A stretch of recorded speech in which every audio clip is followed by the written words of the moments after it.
На рибният пазар в Тунис можем да открием истинско пиршество на сетивата и на вкусовете.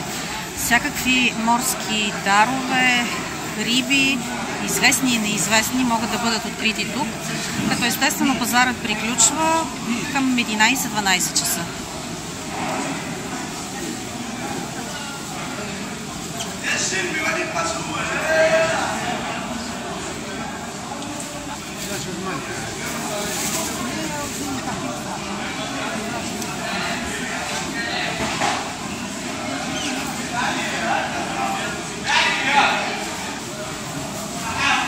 А тук рибите са дори с извадения хайвер.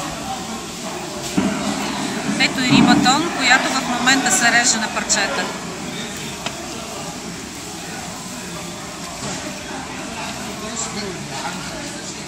А цената на тези скариди е $6.50.